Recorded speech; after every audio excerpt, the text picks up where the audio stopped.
இனிமையான ஒரு இரவு பொழுதிலே அருமையான ஒரு பட்டிமன்றம். தலைப்பு என்னன்னு பார்த்தோம்னா, இன்றைய வாலிபர்கள் பலிக்கெடுவதற்கு பெரிதும் காரணம் பெற்றோர்களா சமூக சூழலா? யோசிக்கவே வேணா பெற்றோர்கள் தான். முன்னாடி பேச சபி சொன்னாரு, கடைக்கு போய் பீடி கேட்கறான், அப்ப அவங்க அப்பாவா இல்லைன்னு கேட்கறான்னா, அவங்களுக்கு கடைக்காரனுக்கே தெரிஞ்சிருக்கு அப்பாவோ மாமாவோ வலிக்கு எடுக்கிறாங்கன்னு. அப்ப என்னங்க இது? வலிக்கு எடுக்க காரணம் யாரு? பெற்றோர்கள் தாங்க. சரிதான் நடுவரே? உண்மை. ஹாமீம் நல்லா பேசினாரு, ஆனா அவர் வாழ்க்கையில் நடந்தது அப்படியே சொல்லிட்டு போயிட்டாரு. அது ஒரு விஷயம். சரி, அங்க இங்கன்னு பேசாம பாயிண்ட்ஸுக்குள்ள வரேன். சின்ன வயசுல யார் யாரெல்லாம் ஸ்கூல் காம்படிஷன்ல கலந்துருக்கா? மேக்சிமம் எல்லாருமே கலந்துருப்போம். அது ஒரு விஷயம். அதாவது சில ஸ்கூல்ல டான்ஸ் காம்படிஷன்லாம் வைப்பாங்க. இப்ப பெற்றோர்கள்ட்ட வந்து குழந்தைங்க கேட்பாங்க, அம்மா அம்மா நான் ஆடா அப்படின்னு கேட்டதுக்கு அவங்க பெற்றோர் என்ன சொல்லுவாங்க, சரி ஆடுன்னு சொல்லி விட்டுருவாங்க. சின்ன வயசுல அவன் டான்ஸ் காம்படிஷன்ல ஆடுறதான் பெருசாகி ஆடி இன்ஸ்டாகிராம்ல போடுறான், யூடியூப்ல போடுறான். சில பேர் எல்லாம் இன்ஸ்டாகிராம்ல ஆடி லைக் வாங்கறதுக்கு என்னென்னமோ பண்றாங்க.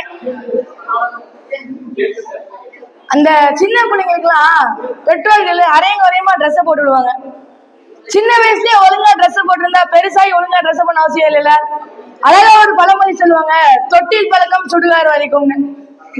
சின்ன வயசுலயே ட்ரெஸ் ஒழுங்கா போட்டுனா வெக்கம் வந்திருக்கும். சின்ன வயசுல ட்ரெஸ் ஒழுங்கா போடாம பெருசாகி ஒழுங்கா போடணும்னா என்ன அர்த்தம்? அந்த காலத்துல சின்ன பிள்ளைங்களுக்கு சாப்பாடு விட்டுறீங்க என்ன பண்ணுவாங்க, நிலாக்கான்னு சாப்பாடு விட்டுவாங்க. இந்த காலத்துல பாருங்க, போனை காமிக்கிறாங்க, ரைம்ஸ். நீலா நீலா ஓடிவான்னு ஓடுது. இன்னொரு பக்கம் பார்த்தா உருளைக்கிழங்கு செல்ல குட்டி எங்க போச்சுன்றாங்க. இதெல்லாம் காமிச்சு ஒரு லெவல் போன புள்ளிக்கு வச்சு கொடுப்பாங்க.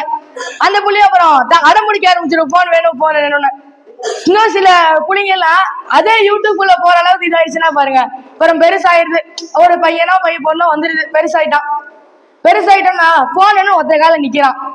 இல்ல நீ சின்ன பையனா இருக்கா, போன்லாம் வாங்கி தர முடியாதுன்னு இருந்தா வாங்கி தர முடியாதுன்னு சொல்லி இருக்கணும். அதை விட்டு அடம் முடிக்கிறான்னு சொல்லிட்டு போனை வாங்கி கொடுத்துட்றாங்க.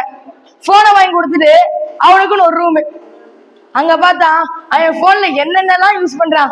குரோம் யூஸ் பண்றான், இன்ஸ்டாகிராம் யூஸ் பண்றான், வாட்ஸ்அப் யூஸ் பண்றான், ஸ்னாப்சாட் யூஸ் பண்றான், ட்ரெண்டு கிண்டுன்னு அது இதுன்னு யூஸ் பண்றான். என்னென்னமோ யூஸ் பண்றான்னு பாத்துக்கோங்களேன்.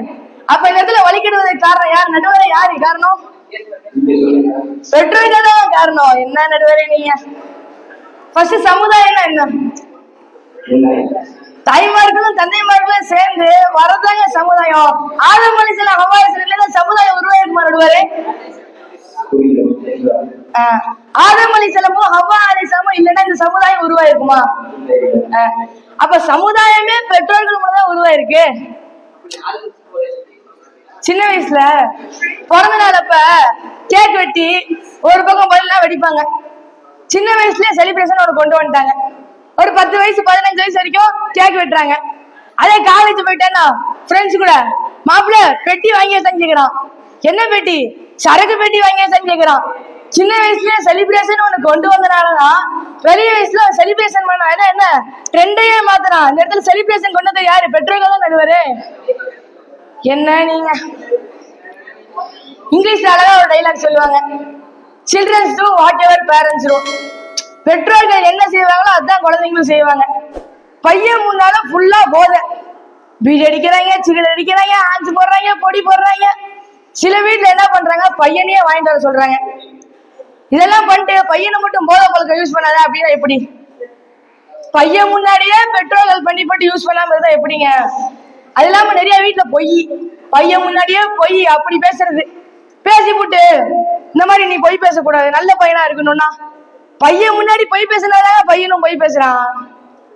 அது ஏதோ ஒரு எனக்கா ஒரு வேலை அதிகமா இருக்கும் வீட்டுல, நம்ம அசந்து தூங்கிடுவோம். அன்னைக்குன்னு பார்த்து எழுப்பிடும் போது செல்லமே தங்கமே நான் எழுப்பிடுவாங்க.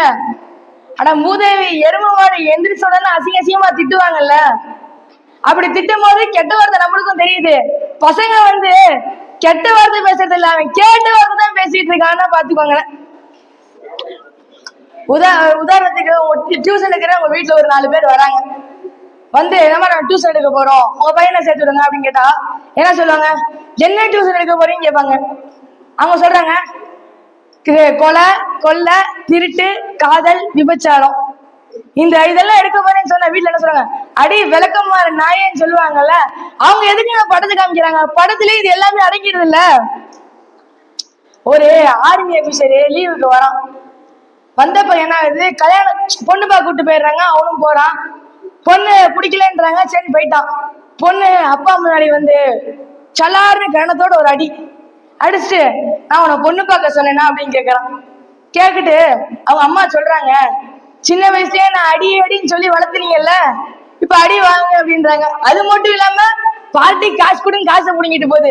சின்ன வயசுலயே அப்பதான் இப்படிதான் ஒரு லிமிட்டா இருந்திருந்தா பெருசாகி இந்த மாதிரி அடி வாங்க தேவை இருக்குமா?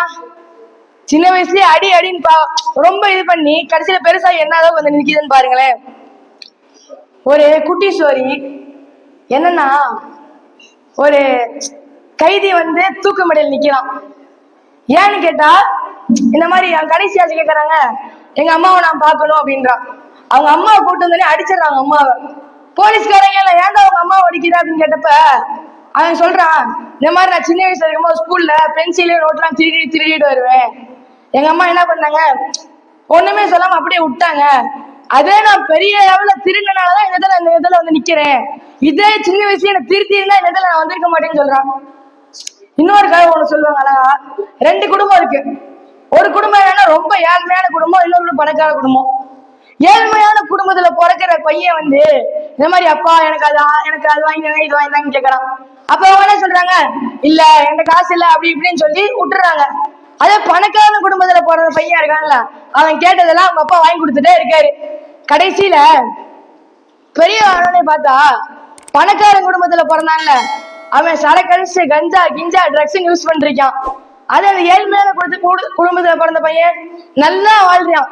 ஏன்னு கேட்டா சின்ன வயசுல அவனை ஒழுங்கா வளர்த்தனாங்க, நல்லா இருக்கான். சின்ன வயசுல அவன் ஆசைப்பட்டதெல்லாம் வாங்கி கொடுத்தாங்க, இடத்துல அவன் நாசமா இருக்கான்.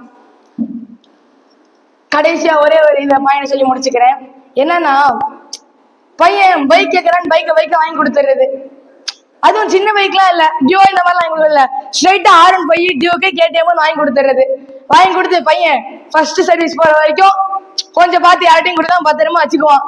அடுத்து போயிட்டு வந்ததுதான் மிச்சம். வீலிங்குன்னுவான், ஷாப்பின்வான், முன்னாடி பின்னாடி வீலை மாத்தி தூக்கிக்குவான்.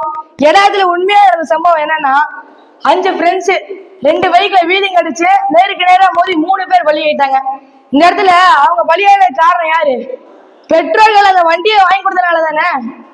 பெரிதும் காரணம் பெற்றோர்கள் இல்லைங்க, ஆரம்பமான அடித்தரமான ஆணித்தரமான காரணமே பெற்றோர்கள் என்று கூறி என் உரைக்கு திரையிடுகிறேன். வாகிருதவானில் அல்ஹம்துலில்லாஹி ரப்பில் ஆலமீன். அஸ்ஸலாமு அலைக்கும் வரஹ்மத்துல்லாஹி.